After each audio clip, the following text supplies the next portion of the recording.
जी, तो आज हमने डिस्कस करना है excessive structure of the skin, जिसमें सबसे पहले आ जाएंगे hair. The human body has a dense covering of hair or villi, but they are not nearly as numerous as the hair on the skin of some other mammals. इंसान के जिस्म में बहुत ज्यादा hairs या villi होते हैं, लेकिन जितने बाकी mammals के जिस्म में होते हैं उतने नहीं होते। The distribution of hairs varies from approximately 600 per centimeter square. इसको हम लोग इंचेस में करेंगे तो 3900 पर इंच स्क्वायर। और फेशियल स्किन, हमारी फेस की स्किन के ऊपर इसकी इतनी डिस्ट्रीब्यूशन होती है, तो 60 पर सेंटीमीटर 390 पर inch square on the skin over the rest of the body. यानी कि हम लोग कह सकते हैं कि हमारी जो फेस की स्किन है इसके ऊपर बाल जो है ना, वो एज कम्पेयर टू बाकी फेस में हमारा हेड भी आ जाता है। ये बात शामिल याद रखिएगा, ये ज्यादा होते हैं और बाकी बॉडी में बाल जो है ना कम होते हैं। Hairs can range in length from fraction of millimeter। Hair की जो लेंथ है वो हमारी बॉडी में मुख्तलिफ जगहों पे इसकी लेंथ वेरी करती है। फ्यू मिलीमीटर 0.4 इंचेस से लेके ओवर अ मीटर, लड़कियों में 1 मीटर तक लंबे बाल होते हैं। हम भी ना कटवाएं तो शायद हमारे लिए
सॉरी बच्चे, फोन आ गया था। अच्छा है, तो इसकी लेंथ की अगर हम बात कर रहे थे कि इसकी कुछ जगहों पे हमारी बॉडी की लेंथ जो है ना हेयर्स की, वो 0.4 इंचेस 0.04 इंच यानी कि फ्यू मिलीमीटर से लेके, और जैसे हमारे लड़कियों के सर के बाल हैं वो 1 मीटर तक से ज्यादा भी चले जाते हैं।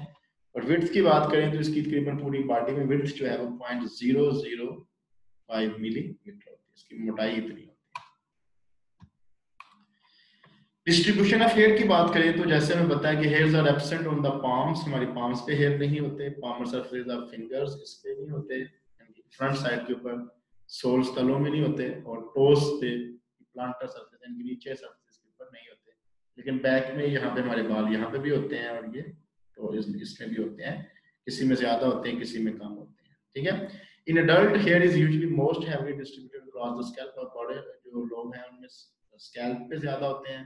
Over the brows of the eyes, हमारी आईब्रोज के ऊपर ज्यादा होते हैं, आर्मपिट्स में होते हैं, और external genital of male female दोनों में ये बाल मौजूद होते हैं। Genetic and hormonal influences largely determine the thickness and pattern of hair distribution. दोनों चीजें, हमारी विरासत भी और हमारा हार्मोन का इन्फ्लुएंस भी, ये दोनों चीजें ना सिर्फ हमारे बालों की पैटर्न को मेजर करती हैं कि बाल कम ज्यादा होने को देखती है, बल्कि बालों की मोटाई भी जो है ना ये इनसे होती है। ठीक है, तो विरासती तौर पे जो है ना वो बालों के में बड़ा इफेक्ट करती है, बालों के ज्यादा होने में, बालों के मोटा। फंक्शन ऑफ हेयर हमको पता है, बालों के हमारे बहुत ज्यादा फंक्शन है। Although the protection is of its offer is limited, इतनी ज्यादा प्रोटेक्शन तो नहीं है, हमें चोट वगैरह से नहीं बचाते। Hair on the head guard the scalp from injury to the and the sun rays, लेकिन वो कहता है कि हमें सूरज की रोशनी से बचाते हैं। It also decreases heat loss from the scalp, और हमें हमारे सर से जो है ना बाल जो है ना वो हीट के लूज होने को, यानी कि हमें ये प्रोटेक्शन भी देते हैं सर गर्मी से और सर्दी से। Eyebrows and eyelashes protect the eyes from foreign particles, ये हमारी आईब्रोज के बाल और हमारी आईलैशेस के जो बाल हैं, जो आंखों के पपवटे और पलकें होती हैं, ये हमारे फॉरेन पार्टिकल्स को हमारी आंखों में जाने से रोकते हैं। इसी तरह जो हमारे नोस्ट्रिल्स के नाक के अंदर बाल होते हैं, वो भी जो हमारे एक्सटर्नल ईयर से हमारे पार्टिकल्स, डस्ट पार्टिकल्स हमारे नाक में जाते हैं, उसको ये रोकते हैं। ये चीजों का आपको पता है। इसके अलावा बालों के अंदर टच रिसेप्टर्स मौजूद होते हैं associated with hair follicles, are activated by the slightest movement of the hair. हल्की सी भी हवा से भी वो बाल जो है ना वो उड़ना शुरू हो जाते हैं, हल्की सी हवा से बाल की मूवमेंट शुरू हो जाती है। इतने ज्यादा अच्छे इनमें टच रिसेप्टर्स होते हैं बाल की अगर हम एनाटॉमी, आप सोचोगे एक बाल है उसकी क्या एनाटॉमी है, इसकी भी एक एनाटॉमी है। Each hair is composed of columns of dead keratinised epiderm. Dead keratinised epidermal cell है, ठीक है, अगर इसको काट दिया तो हमारी स्किन से ये डेड हो जाएंगे।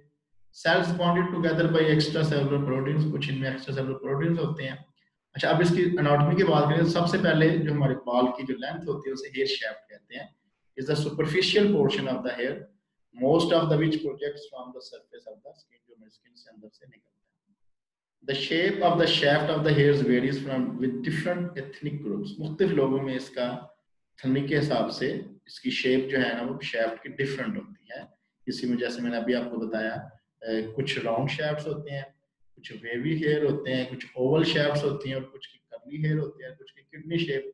मुख्तलिफ किस्म के लोगों में मुख्तलिफ किस्म के बाल होते हैं। ठीक है, आप तो सिर्फ स्ट्रेट और करली बता रहे थे ना, तो राउंड शैफ्ट्स वाले भी होते हैं, गोल जिसे हम लोग कहते हैं, ओवल शैफ्ट्स वाले भी होते हैं, करली भी होते हैं, और किडनी शेप शैफ्ट भी होती है।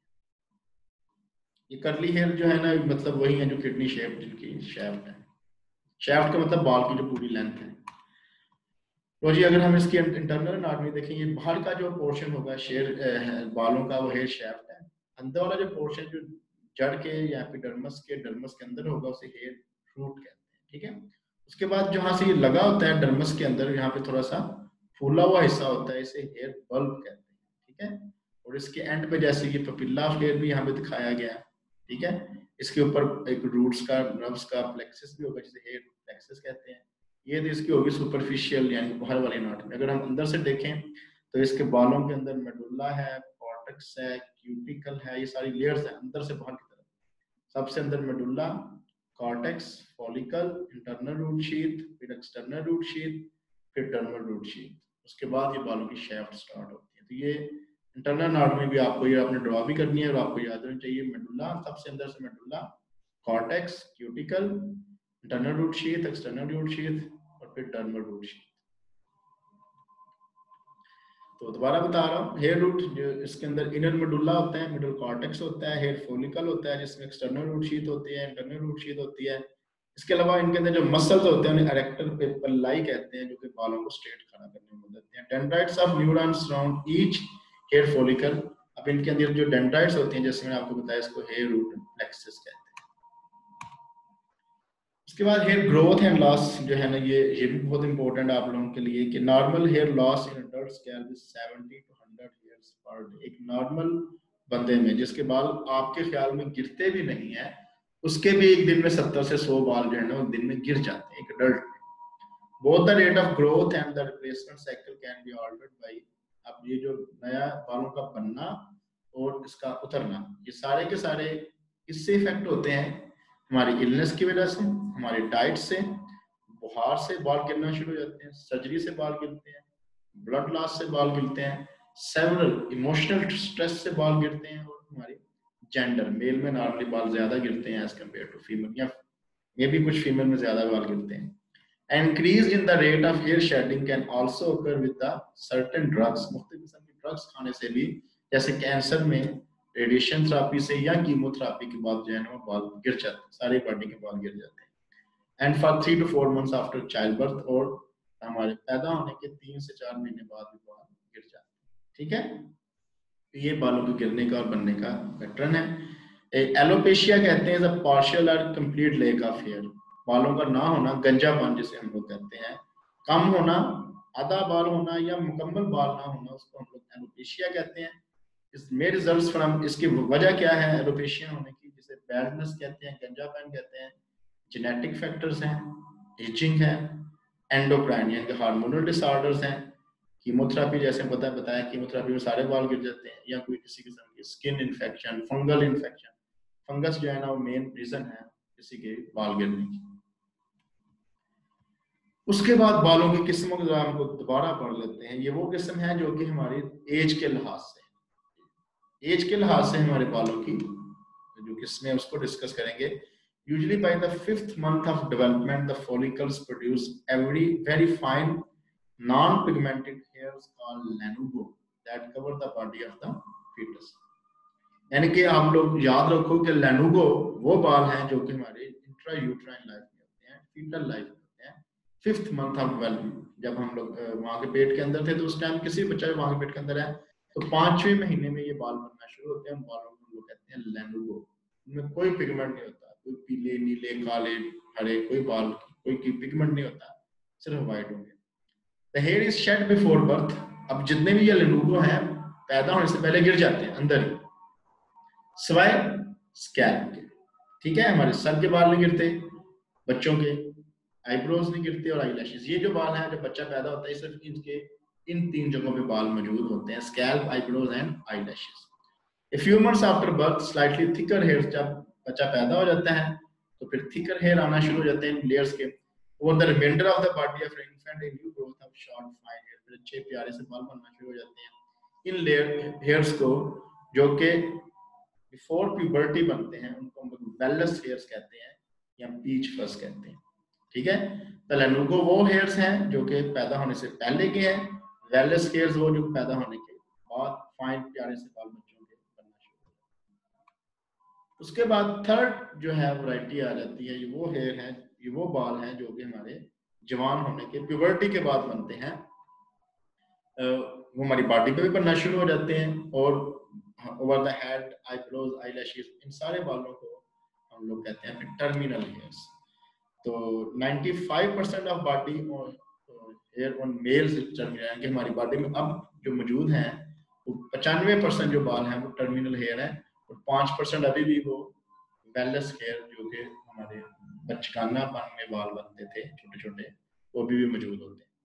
फीमेल के अंदर वो कहता है 35% of body hair on female is terminal, 35% बाल जो है वो टर्मिनल होते हैं, यानी कि इनकी बॉडी के बाल जो है ना पहले ही बनना शुरू होते हैं, और 65% इनमें वही जो बच्चों वाले बाल हैं वो अभी तक मौजूद रहते हैं, जो कि सर के बाल भी इनके बचपन में बनना शुरू हो जाते हैं, प्यूबर्टी से पहले ही बनना शुरू हो जाते हैं, तो काफी लंबे होना शुरू हो जाते हैं। ठीक है, उसके बाद आ जाता है हमारी हेयर का कलर। जैसा आपने कहा ना जुल्फों से खेलना है, वो कह रहे हैं तीसरे होगी जो वो भी हो गया, और वो कह रहे हैं पहले इनके साइन होंगे तो फिर मानो तैयार वाले कह रहे हैं बस ठीक है, बाकी काम छोड़ दो, फिर वाला नंबर रखते हैं। क्या आपने क्लास ले ली? सर अभी मैंने यहाँ से डायरेक्ट जाना है, बस स्टैंड पर वहाँ से लग होगा। चलो ठीक है, आप छोड़ जाओ, मैं कर लूँगा, ये छोड़ दो, आप जाओ। वो ये तो जमा हो गई ऐसे क्या है बस, आप यहाँ से लाहौर जा रहे हो, वहाँ पे फंक्शन है। चलो ठीक है, अब जाओ, अटेंडेंस लगा दो, ज़्यादा बंद कर दो। Thank you sir. सब hair colour similar to its activity in the epidermis, आपसे क्या है बात? Hair colour is result of melanocyte. अच्छा, बालों का रंग जो है वो मेलानोसाइट्स की वजह से होता है, और ये कहाँ से मेलानोसाइट एक्टिवेटेड होती है? Stratum Bessel. आपको याद होगा कि हमारी एपिडर्मिस की जो 5 लेयर में जो सबसे नीचे वाली लेयर थी वो स्ट्रेटम बेज़ल थी। At the base of hair follicle with age melanocyte number and activity level at the base of the follicle declines. वक्त के साथ साथ ये मेलानिन कम होते जाते हैं which leads to decrease in the pigment, यानी कि बालों में पिगमेंट खत्म होना शुरू हो जाते हैं, जिस वजह से बाल जो है ना बाल वाइट होना शुरू हो जाते हैं। तो white hair results of the lack of pigment, जब बिल्कुल किसी बाल में पिगमेंट्स की कमी हो जाए, मेलानोसाइट्स की कमी हो जाए, तो हम लोग कह सकते हैं कि वो व्हाइट हेयर बनना शुरू होते हैं। और ये बालों के मेडुला ऑफ द हेयर से जो है ना उन्हें सबसे अंदर से ये निकल के बाहर आती है। तो उसके अलावा आर्टिफिशियल फिर हम लोग क्या करते हैं, हेयर कलरिंग करते हैं, जैसे हम लोग करते रहते हैं, डाई करना करते हैं, जो भी नाम उसको देते हैं। is a process that adds or remove pigments, includes temporary hair dyes, semi-permanent hair dyes and permanent hair dyes. तो हेयर कलरिंग की मदद से हम लोग बाल अपने वक्ती तौर पे, सेमी परमानेंट जो कि कुछ अर्से तक 1 साल से 2 साल तक हाइड्रोजन पेरोक्साइड है, और कुछ ऐसी डाइज भी आजकल इजाद हो चुकी हैं जो परमानेंटली आपकी हेयर को जो है काला कर सकती है, काला कर सकती है, जो भी आप उसको रंग भूरा देना चाहते हैं, ब्राउन देना चाहते हैं, जो भी आप चाहते हैं कि उसका कलर हो वो आप करवा सकते हैं। परमानेंट एसिड डाइज भी मौजूद है। चलो जी, आज के लिए मेरे ख्याल में इतना ही काफी है। ये टॉपिक जो है ना वो लंबे से लंबा ही होता जा रहा है।